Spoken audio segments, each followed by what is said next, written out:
এডিআৰিৰ Assam direct recruitment examination যাক আমি চমুকৈ এডিআৰি বুলি কওঁ এডিআৰিৰ গ্ৰেড 3 পোষ্টসমূহৰ পৰীক্ষা 15, 22 আৰু 29 ছেপ্টেম্বৰত অনুষ্ঠিত হ'ব আৰু আজি আমি সিদ্ধান্ত ললো যে অহা 3 অক্টোবৰৰ পৰা পুলিচৰ ফিজিকেল টেষ্টসমূহ আৰম্ভ হ'ব মই আকৌ এবাৰ কৈছো যে গ্ৰেড 3 পোষ্টসমূহৰ বাবে ইণ্টাৰভিউ 15, 22 আৰু 29 ছেপ্টেম্বৰত অনুষ্ঠিত হ'ব এই পৰীক্ষা এবাৰ লোকসেৱা আয়োগে পতা পৰীক্ষাৰ আৰ্হিত হ'ব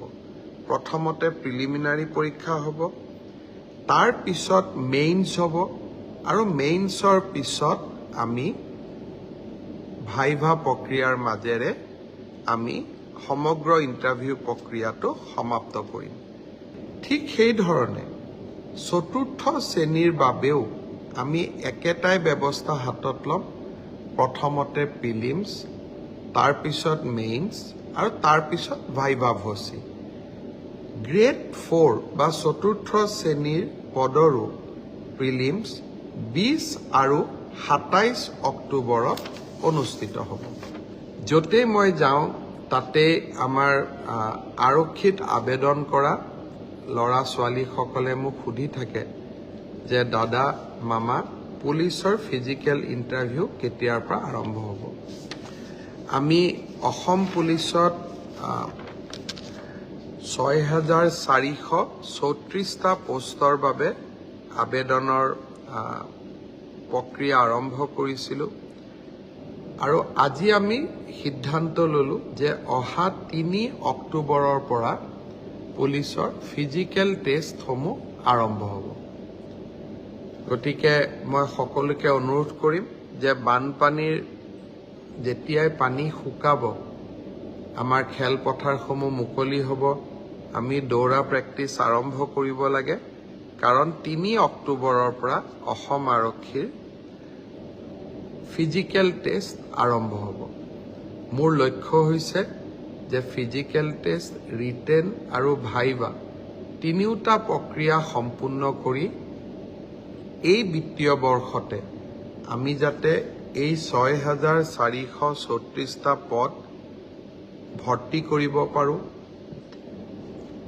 এটা সুন্দৰ নিযুক্তি প্ৰক্ৰিয়াৰ মাজেৰে ল'ৰা ছোৱালীক নিযুক্তি দিব পাৰোঁ আৰু তাৰ লগে 2025 চনৰ বাবে নিযুক্তি প্ৰক্ৰিয়া আমি যাতে আৰম্ভ কৰিব পাৰোঁ বিভিন্ন স্থানত গ'লে ছাত্ৰ ছাত্ৰীসকলে এডিআৰিৰ পৰীক্ষাসমূহ কেতিয়াও অনুষ্ঠিত হ'ব সেই বিষয়েও মোক প্ৰশ্ন কৰে আজি আমি সেই বিষয়েও এখন বৈঠক কৰিছিলোঁ এডিআৰিৰ আসাম ডিৰেক্ট ৰিক্ৰুটমেণ্ট এক্সামিনেশ্যন যাক আমি চমুকৈ এডিআৰি বুলি কওঁ এডিআৰিৰ গ্ৰেড 3 পোষ্টসমূহৰ পৰীক্ষা 15, 22 আৰু 29 ছেপ্টেম্বৰত অনুষ্ঠিত হ'ব মই আকৌ এবাৰ কৈছো যে গ্ৰেড 3 পোষ্টসমূহৰ বাবে ইণ্টাৰভিউ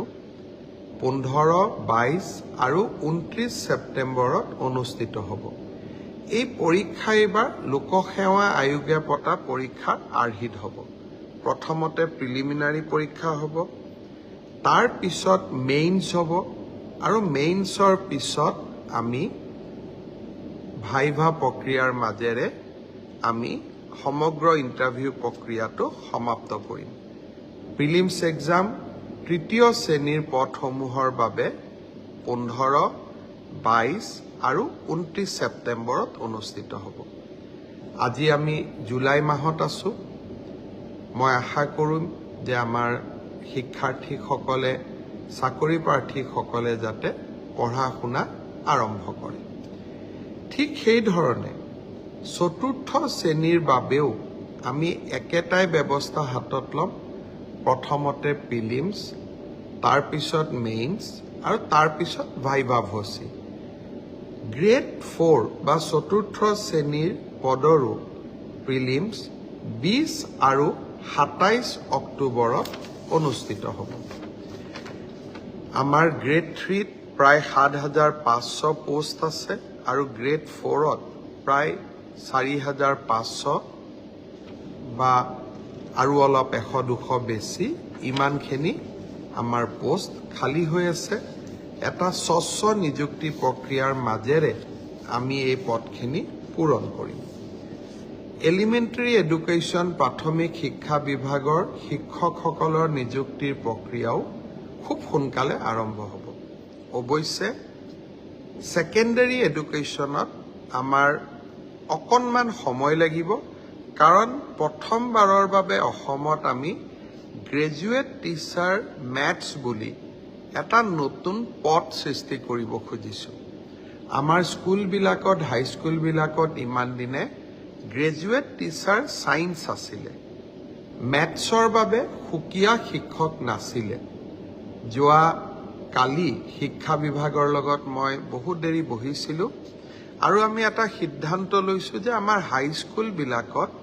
গ্ৰেজুৱেট টিচাৰ মেথছ বুলি এটা সুকীয়া পদ হ'ব লাগে,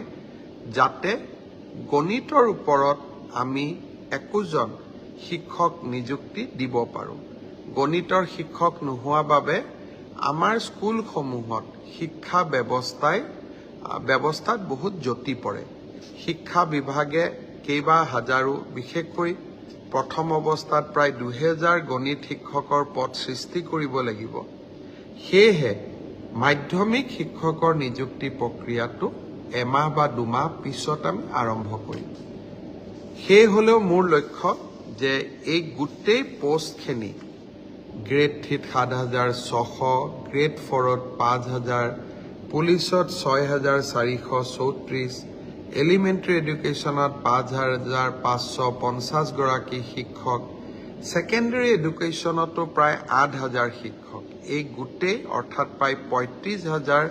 নিযুক্তি আমি মাৰ্চ মাহ বা এপ্ৰিল, বিশেষকৈ বহাগ বিহুৰ আগতে আমি শেষ কৰিব খুজিছোঁ।